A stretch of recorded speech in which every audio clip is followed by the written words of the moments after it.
Hey, Coach Rocky here. I hope you had a wonderful Thanksgiving, but it's time to get back to work. In today's video, I'm going to show you 6 tips that will help you instantly improve your handles. Let's get straight into it. Tip number 1, pound the ball and dribble hard. The reason for this is because the harder you dribble, the longer the ball is in your hands, the shorter the ball is out of your hands. The shorter the ball is out of your hands, that's going to make it harder for the defender to steal the basketball. If you don't pound the ball, then it'll make it easy for the defender to kind of pick your pocket when that ball's not in your hands. It's not really easy to steal the ball from you when the ball is actually in your hands. So pound the basketball in all your ball handling drills, over pound it. Really try to throw that ball through the ground. And then when you get in real games, you don't have to pound the ball as hard, but it will start to become second nature for you of just dribbling the basketball harder.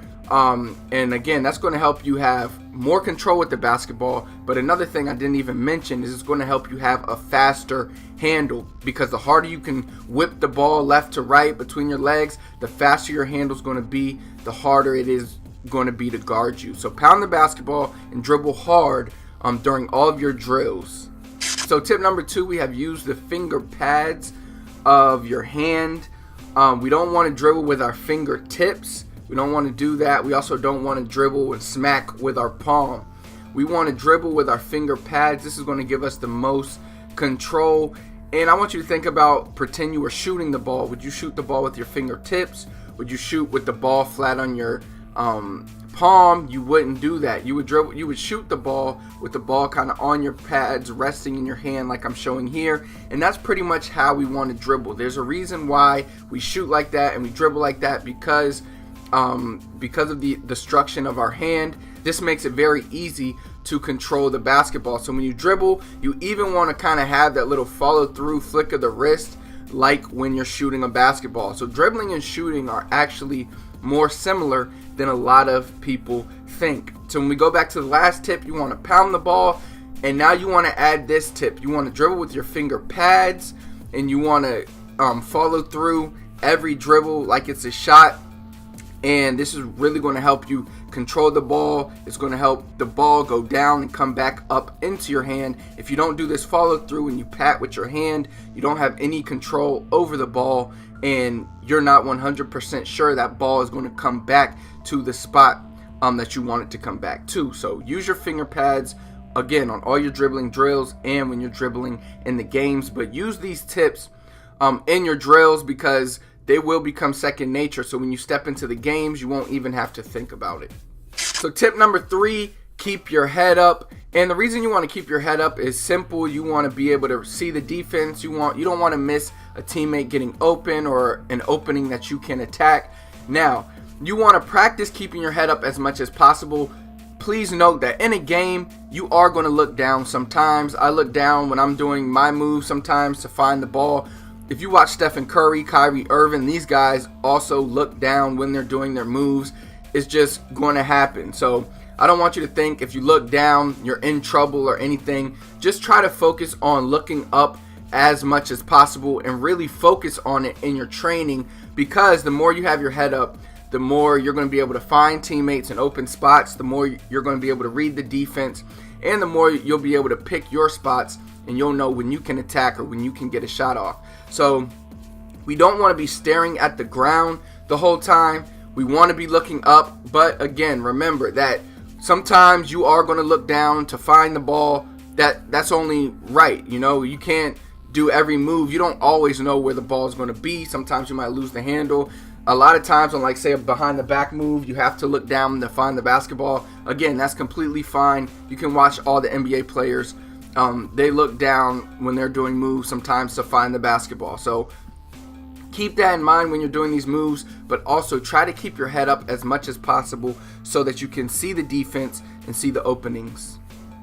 Tip number 4, we're focusing on going north to south and not east to west. So what I mean by this is you want to focus on going with your moves north to south, straight and back to retreat, versus going too much east to west. Now, when I say east to west, I'm not talking about like a crossover where you quickly cross over left to right and then you blow by your man, because that's still going north to south. What I mean by east to west is starting from the left side of the court, dribbling to the right side of the court instead of beating your man and attacking. So we don't want to go too much east to west. We want to try to focus on going north to south. I see a lot of players, they do a whole bunch of ball handling moves, but they don't go anywhere. They just go side to side. They don't attack the rim. They don't blow by their man and attack the basket, and they don't attack the paint. So what you want to do here is, yes, come straight at your defender, attack your defender, do not attack the sideline.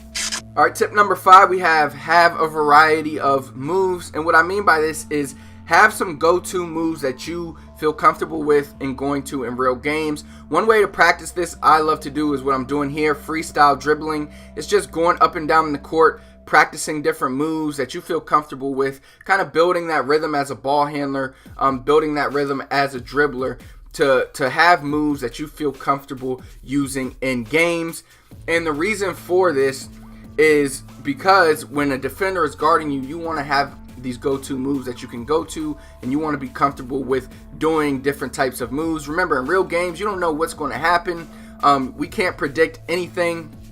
All we can do is react. The faster we are at reacting, the better we are at reacting with our moves, the better we're going to fare against the defense. Now, remember, this freestyle drill is just a drill that you're going to use to improve your variety of moves. When you get in real games, you're not going to do all these moves at one time. Right here, all you're doing is kind of like sharpening those tools that you have, so when it's time to use them, you're ready to use them. But in the game, you know, you would keep it basic, but when it's time to pull out one of these moves, boom, you got them. Think about Kyrie Irving, Steph Curry. All these guys have go-to moves, but they also have a variety of counter moves, and that doubles the amount of moves they have, which makes them virtually unguardable. So if you can develop, you know, a few go-to moves, a variety of go-to moves, and then have counters for those moves, and maybe even counters for those counters, then you're going to be very hard to guard. Now, tip number 6, probably one of the more important advanced tips. Now, obviously, the main tips in the beginning are very important, like don't hit the ball with your palm and stuff, but this tip is important. You don't want to go full speed, 100% speed all the time. My coach used to tell me, Rocky, I'd rather have a guy that can go 0 to 20 to 50, back to 20, versus a player that can go 0 to 100 the whole time. So you'll notice NBA guys do this very well. The best guards, Chris Paul, Steph Curry, Kyrie, they do a great job in changing speeds, not going too hard, not wasting all their energy, but really just keeping their defender off balance and being able to change speeds. So a good way to practice this is similar to that freestyle drill we did. Again, full court dribbling like I'm doing here. Practice going hard, speeding up, going slow, slowing down, stopping, reset up, act like you're going to go hard, then go slow, go hard, stop,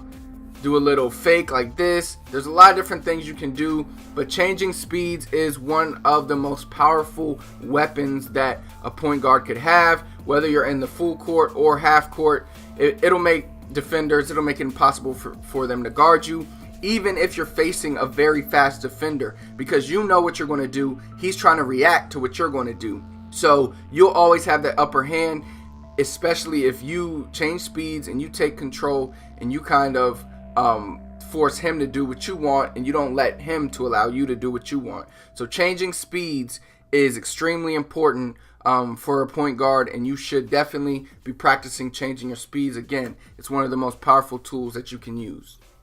I hope you enjoyed today's video, and if you want to improve your scoring and take your scoring to the next level so that you become a threat and a scoring machine in real games, then I have a free elite scoring accelerator that I want to give to you. To get access, all you have to do is click the first link in the description. That's going to take you to a page. I'm going to ask you for your first name and your email so I know where to send the scoring accelerator to.